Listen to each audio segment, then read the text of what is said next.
شیب و فراز و شیرینی و تلخی روزگار، امتحان زندگی، محبت، صمیمیت و فرهنگ خانوادگی پایه‌های استواری عائله میباشد و بنیاد عائله سالم و با فرهنگ عامل مهم مستحکم جمعیت و آبادی دولت است.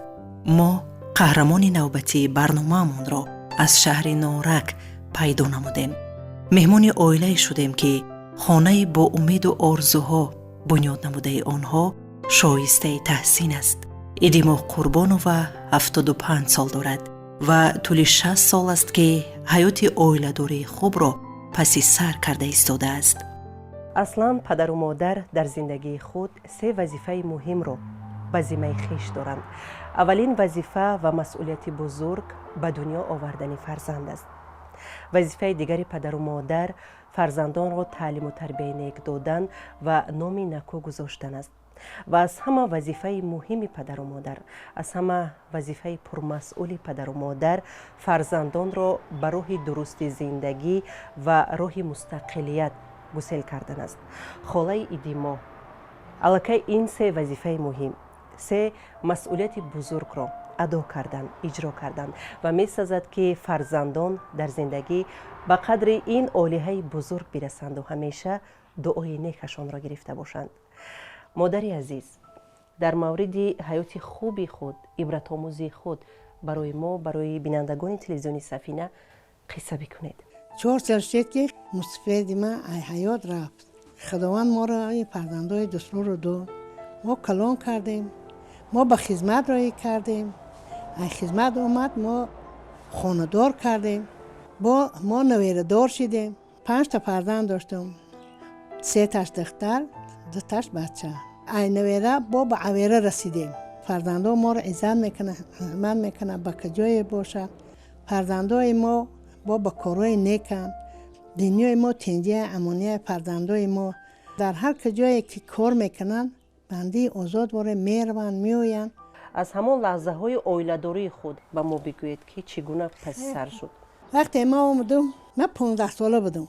شوهر مرا خدمت بودن.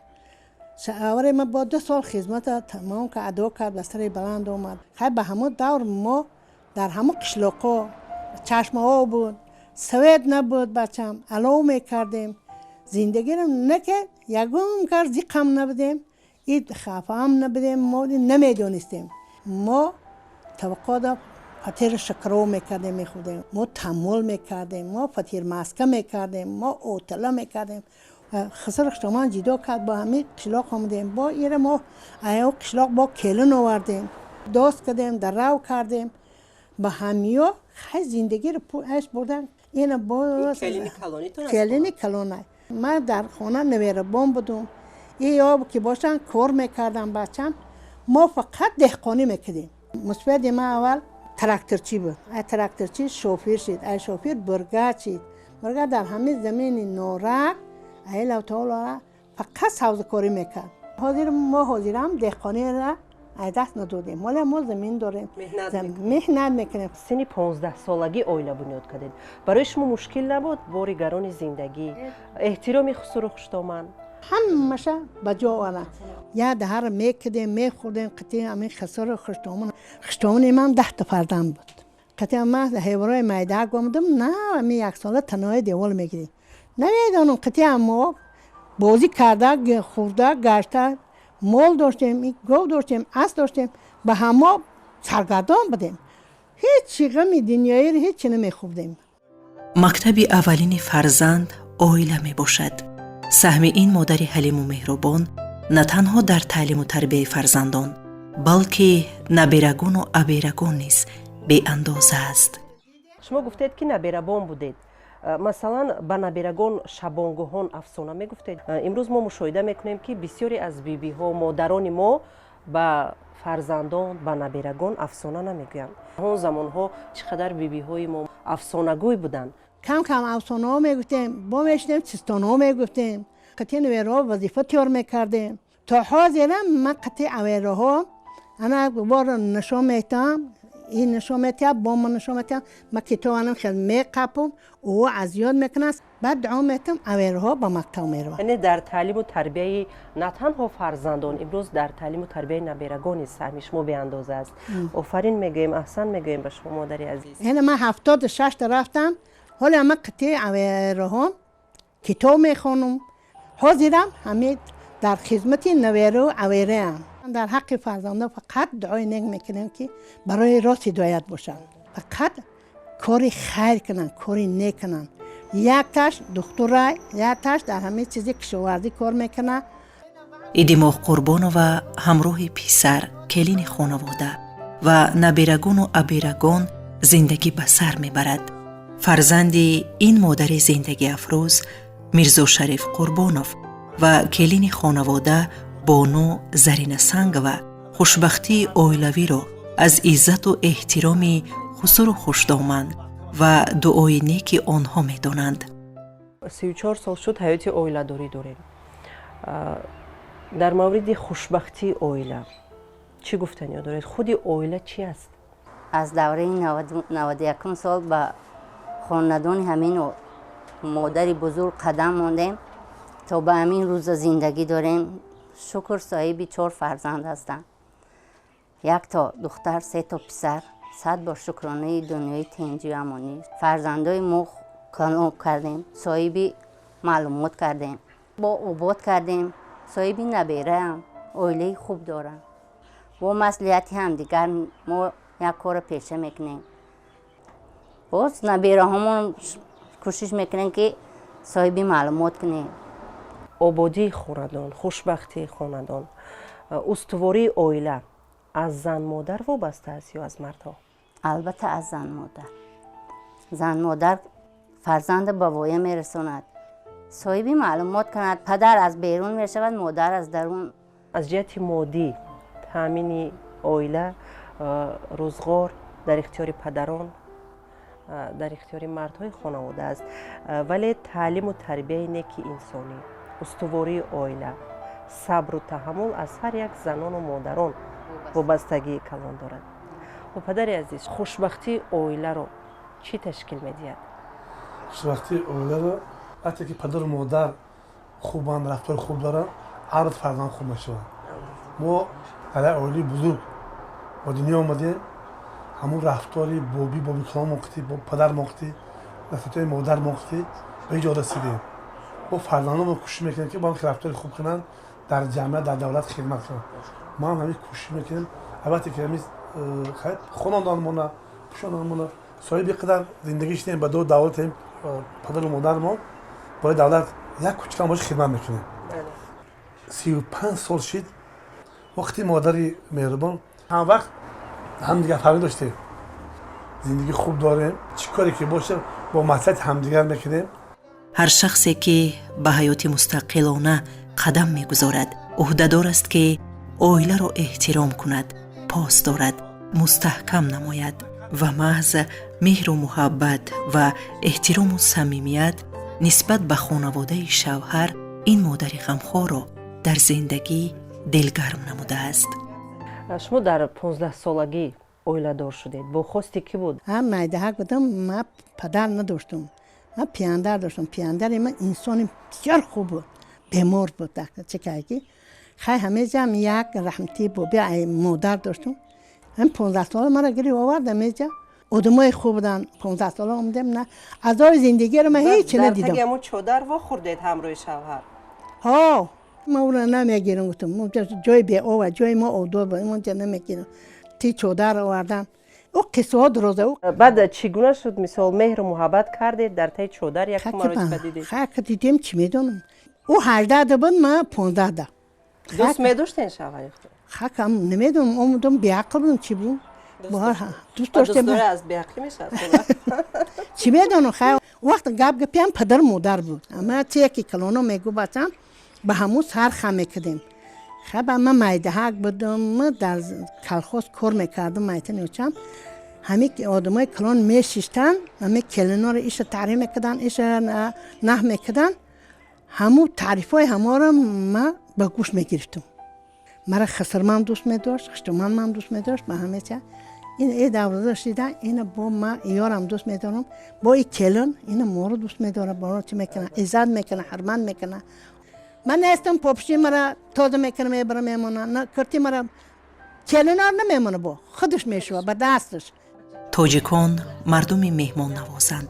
مهمانداری و مهمان نوازی و عزت و احترام آن برای عید ماه قربان و عنعنه دائمی و میراث از گذشتگان عائله‌اش می باشد.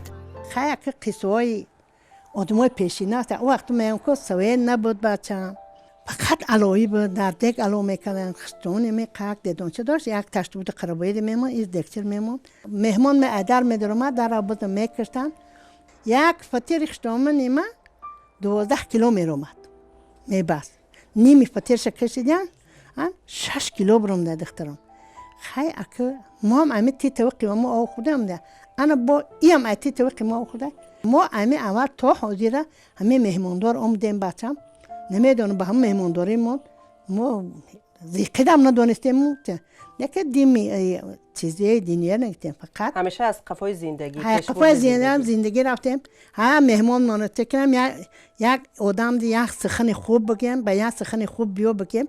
اون وقتا در خطن هم مادران پیش بسیار مهمان نواز مهماندار بودن. مثلا اون وقت شما مهماندار بودید برای یک دخترک که در سن 15 سالگی عائله بنیاد کرده است مشکل نبود؟ چی میدونم همه خانه او چما مهماندار بود ایتی بود که ما میخوردیم میگفتیم میخندیم در مورد همین احترام این عزت ما نمیگفتیم که اون مهمان اومد وقتی میخواستم مهمان میامد بگرده همین نمازشو میامد نونی خنک بود شب خشتامونی ما میخواست خمیر گرم میکرد یا دیگ در شیربرین میکرد یا که فطیر میکرد فطیر مسکه میکرد بچم ما با خدمتگاری او بودیم علو میکنیم با او ما نگاه میکردیم که او چه خیل کار میکنه ما با همه رفتاری همه بودیم.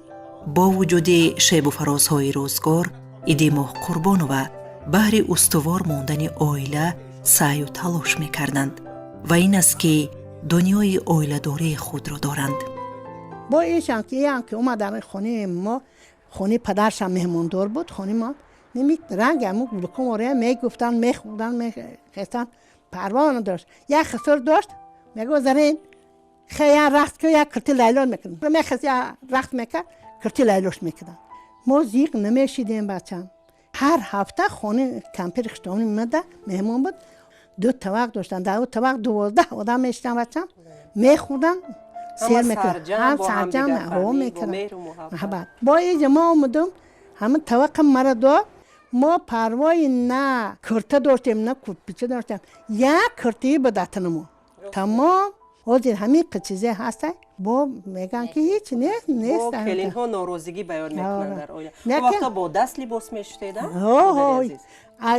سونی فرایمون نبود بچم این خیلی آی فرایمون نبود میگم که چشم بودن همه برای آوش دیگ بدون بچم نسته یا هیوار داشتم ما اومدم 35 بود بیچاره خرقتی و او میکشید من لباس یار تو بگره لباس خیلی 10 تا و خسرم 11 تا خشتانون 12 تا ما 13 تا هر یک آدیخ یک کرتی هم بروردن شو بگم میشوشتیم بفرن نبودیم گول داشته نه؟ گوجوشی میکرده؟ گوجوشی باز میجوشتم 15 باز میجوشتم با پچک میکردم. وقتی فرزندان در محیط آرام عائله تعلیم و تربیه خوبی پدر و مادر به کمال میرسند آینده در حیات عائله داری نیز میتوانند عائله استوار خود را بنیاد نمایند.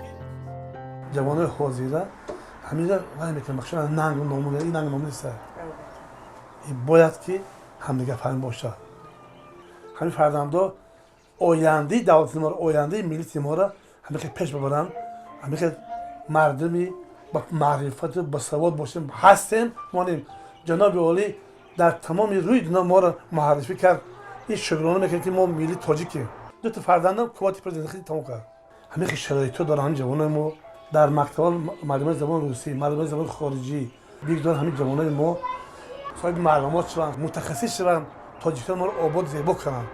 بر وقت خیزی در حیات این بانوی خوشگفتار و خوشرفتار عادت همیشگی است و فیض و برکت خاندان را نیز از بر وقت خیزی اهل خانواده می داند.